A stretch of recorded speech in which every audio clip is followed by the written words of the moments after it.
Appointment with Love by S.J. Kishor. 6 minutes to 6, said the great round clock over the information booth in Grand Central Station. The tall young Army lieutenant who had just come from the direction of the tracks lifted his sunburned face, and his eyes narrowed to note the exact time. His heart was pounding with a beat that shocked him because he could not control it. In 6 minutes, he would see the woman who had filled such a special place in his life for the past 13 months. The woman he had never seen, yet whose written words had been with him and sustained him unfailingly.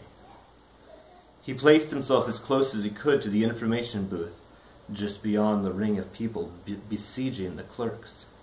Lieutenant Blandford remembered one night in particular, the worst of the fighting, when his plane had been caught in the midst of a pack of Zeros. He had seen the grinning face of one of the enemy pilots. In one of his letters, he had confessed to her that he often felt fear in only a few days. Before this battle, he had received her answer, "Of course you fear. All brave men do. Didn't King David know fear? That's why he wrote the 23rd Psalm. Next time you doubt yourself, I want you to hear my voice reciting to you, 'Yea, though I walk through the valley of the shadow of death, I shall fear no evil, for thou art with me.'" And he had remembered. He had heard her imagined voice, and it had renewed his strength and skill. Now he was going to hear her real voice. 4 minutes to 6, his face grew sharp. Under the immense starred roof, people were walking fast, like threads of color being woven into a gray web. A girl passed close to him, and Lieutenant Blandford started. She was wearing a red flower in her suit lapel, but it was a crimson sweet pea, not the little red rose they had agreed upon. Besides, this girl was too young, about 18, whereas Hollis Meynell had frankly told him she was 30. "Well, what of it?" he had answered. "I'm 32. He was 29.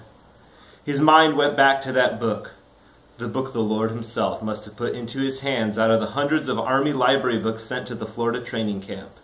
Of human bondage it was, and throughout the book were notes in a woman's writing. He had always hated that writing, in habit, but these remarks were different. He had never believed that a woman could see into a man's heart so tenderly, so understandingly. Her name was on the book plate, Hollis Meynell. He had got a hold of a New York City telephone book and found her address. He had written, she had answered. Next day he had been shipped out, but they had gone on writing. For 13 months she had faithfully replied, and more than replied. When his letters did not arrive, she wrote anyway, and now he believed he loved her, and she loved him. But she had refused all of his pleas to send him her photograph. That seemed rather bad, of course, for she had explained, but she had explained, "If your feeling for me has any reality, any honest basis, what I look like won't matter. Suppose I'm beautiful.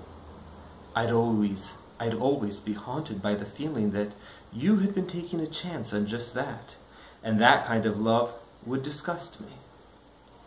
Suppose I'm plain, and you must admit that this more likely, then I'd always fear that you were going on writing to me only because you were lonely and had no one else. No, don't ask for my picture.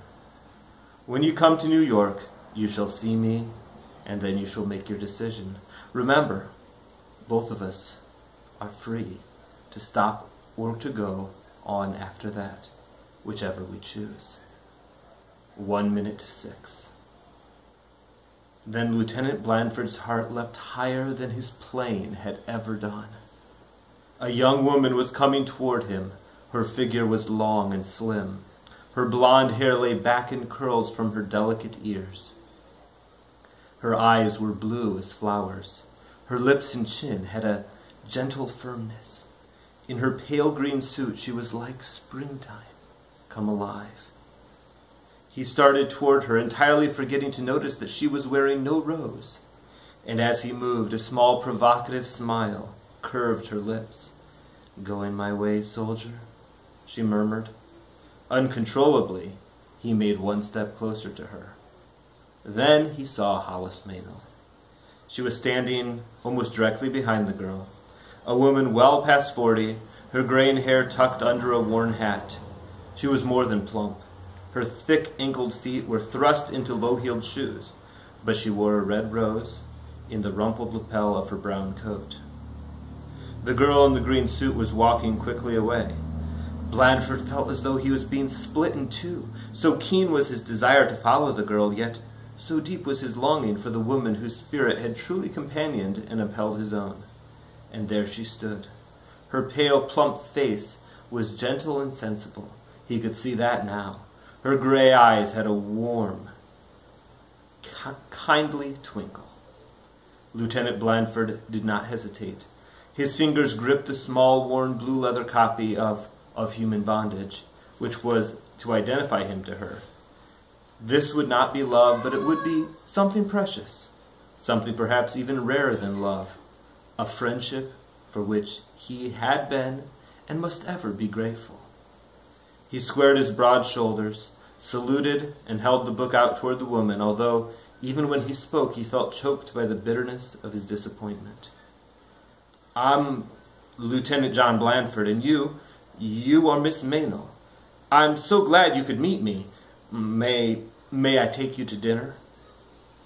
The woman's face broadened in a tolerant smile. "I don't know what this is all about, son," she answered. "That young lady in the green suit, the one who just went by, begged me to wear this rose on my coat. And she said that if you asked me to go out with you, I should tell you that she's waiting for you in that big restaurant across the street. She said it was some kind of a test." The end.